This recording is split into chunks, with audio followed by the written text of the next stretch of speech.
अ, तो देखो आज हम यूट्रोफिकेशन और हार्मफुल एल्गल ब्लूम के बारे में पढ़ेंगे। होता क्या है, तो उसको पढ़ने से पहले आप एक छोटी सी चीज़ देख लो भाई। ये एक वाटर बॉडी है, ठीक है। वाटर बॉडी के अंदर आपको पता है एनिमल्स होते हैं, प्लांट्स होते हैं, रहते हैं इनके अंदर। एनिमल्स क्या करते हैं, उनको ऑक्सीजन चाहिए होती है, प्लांट्स को कार्बन डाइऑक्साइड चाहिए होती है फोटोसिंथेसिस करने के लिए। और उनको हमको पता है कि ये सारी की सारी चीज़ हमको कहाँ से मिलती है, एटमॉस्फेयर से मिलती हैं। सारी की सारी चीज़ कहाँ से मिलती है, एटमॉस्फेयर से मिलती हैं। तो इतनी सी चीज़ आपको पता है। तो अब हमारा जो कंसेप्ट था यूट्रोफिकेशन और हार्मफुल एल्गल ब्लूम, उसके बारे में हम देख लेते हैं क्या है क्या नहीं है। तो देखो, ये क्या है, फर्टिलाइज़र। ये क्या है भैया, फर्टिलाइज़र है, ठीक है। इसको क्या करता है किसान, अपने फार्मर्स जो हैं अपने क्या करते हैं, खेतों में लगाते हैं, न्यूट्रिशंस प्रोवाइड कराते हैं फर्टिलाइजर से, ठीक है। नाइट्रोजन, NPK आपने नाम सुना होगा, नाइट्रोजन फास्फोरस। अब ये क्या है आपका, ये सीवेज है। देखो ये क्या है आपका, सीवेज वेस्ट है। ये आपका इंडस्ट्रियल वेस्ट है, ये आपका इंडस्ट्रियल वेस्ट है, ठीक है। तो आपने देखा होगा, देखो किसान वगैरह क्या करते हैं खेतों में, जैसे कि जो फार्मर्स क्या करते हैं अपने खेतों में, देखो ये नाइट्रोजन वगैरह देते हैं, फर्टिलाइजर्स वगैरह देते हैं, ताकि उनकी प्रोडक्टिविटी अच्छी आए, ताकि उनका रिजल्ट अच्छा आए, ठीक है। ऐसे ही ये तो हो गए फार्मर्स वगैरह देते हैं। लेकिन कुछ हमारा किचन का वेस्ट होता है, सीवेज वेस्ट होता है, तो वो भी एज ए न्यूट्रिशन की तरह काम करता है।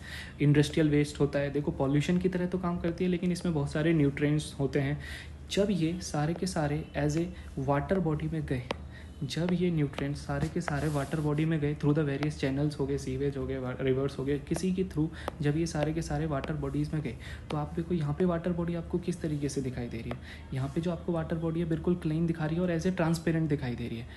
तो आपने क्या किया उस चीज़ को, तो हमने क्या किया, ये जितने भी फर्टिलाइजर्स थे, ये जितने भी थे, एक्सेस मानने की बात है भैया, रेनफॉल होगी, लेटर सपो के भाई मानने के बाद रेनफॉल हो गया। अब रेनफॉल की वजह से ये जो खेत वगैरह हैं, जो फार्म लैंड है, उसमें क्या है, फर्टिलाइजर्स वगैरह पड़े। अब ये एक्सेसिव फर्टिलाइजर्स थे, थ्रू द रिवर्स के चैनल से थोड़े धीरे धीरे इसमें पहुंच गए। अब क्या हुआ, धीरे धीरे जब इसमें पहुंच गए, तो ये जो वाटर बॉडी है, अब इसमें क्या हो गया, न्यूट्रिशन आ गए सारे के सारे, इसमें क्या आ गए, न्यूट्रिशंस आ गए। तो इसी चीज़ को हमने क्या बोला कि पहले वाटर बॉडी थी, उसमें न्यूट्रिशन कम थे, लेकिन हमने क्या किया, उसको इस तरीके से न्यूट्रिशन प्रोवाइड किया है, उससे क्या हुआ, ये न्यूट्रिशन इनरिचमेंट हो गया।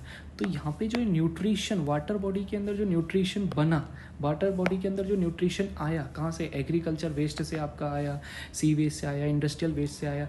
तो वो जो इनरिचमेंट हुआ वाटर बॉडी के अंदर न्यूट्रिशन का, उसी चीज़ को हमने क्या बोल दिया कि उसी चीज़ को हमने बोल दिया कि ये आपका यूट्रोफिकेशन है।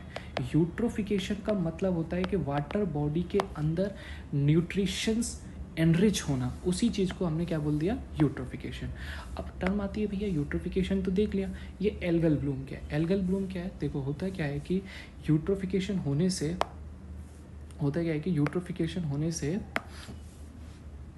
अब यहाँ पे सारे न्यूट्रिशन आ गए। अब देखो क्या है, मरीन ऑर्गेनिजम्स हैं, प्लांट्स हैं, उनको जब न्यूट्रिशन मिलेंगे तो भैया उनका रिप्रोडक्शन रेट बढ़ जाएगा। और आपको ये पता होगा कि जो एल्गी है ना, एल्गी का सबसे ज़्यादा रिप्रोडक्शन रेट होता है, तो वो बहुत तेज़ी से ग्रो होती है।